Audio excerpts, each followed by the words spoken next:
തെറ്റ് തിരുത്തുകയാണ് ശരിക്കും ചെയ്തിട്ടുള്ളത്. അതെന്താന്ന് വെച്ച് കഴിഞ്ഞാൽ, രണ്ടംഗ ബെഞ്ചില് ഗവർണർക്ക് നിയമസഭ പാസാക്കിയ ബില്ലിൽ ഒപ്പുവെക്കാൻ ഒരു സമയപരിധി നിശ്ചയിച്ചിരുന്നു. എന്നാൽ അങ്ങനെ ഒരു സമയപരിധി പാടില്ല എന്നും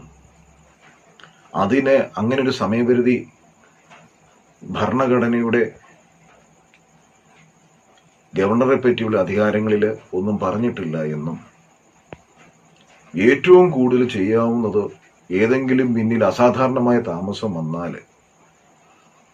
സുപ്രീം കോടതിക്ക് ഒരു റിക്വസ്റ്റ് നടത്താൻ മാത്രമേ സാധിക്കുകയുള്ളൂ എന്നുമാണ് ഈ സുപ്രീം കോടതിയുടെ 5-അംഗ ബെഞ്ച് ഇപ്പോൾ കണ്ടെത്തിയിരിക്കുന്നത്.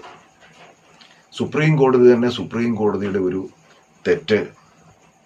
അത് തെറ്റാണെന്ന് വ്യക്തമാക്കിയിരിക്കുകയാണ്. അതാണ് ഈ ഒരു കേസിൽ ഏറ്റവും പ്രധാനപ്പെട്ടതായ ഒരു കാര്യം.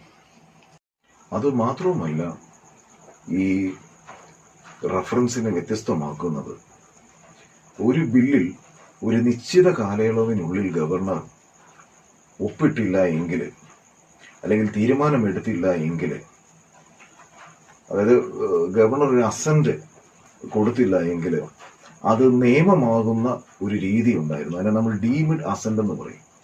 ആ ഒരു രീതി ഇതോടെ കഴിയുകയാണ്. അത് തീർന്നു. മാത്രവുമല്ല, ആ അനുച്ഛേദം ഭരണഘടനയുടെ 141, 142 അനുച്ഛേദങ്ങളിൽ, അല്ലെങ്കിൽ ആ അനുച്ഛേദത്തിന്റെ ബലത്തിൽ ഒരു നിയമം ഉണ്ടാക്കാൻ ബഹുമാനപ്പെട്ട സുപ്രീം കോടതിക്ക് അവകാശമില്ല എന്നും അടിവരയിട്ട് പറഞ്ഞിരിക്കുകയാണ്. ഡീംഡ് അസറ്റ് നിയമമാകണമെങ്കിൽ അത് സുപ്രീം കോടതിയല്ല, മറിച്ച് അത് ഇന്ത്യയുടെ പാർലമെന്റാണ് തീരുമാനിക്കേണ്ടത്.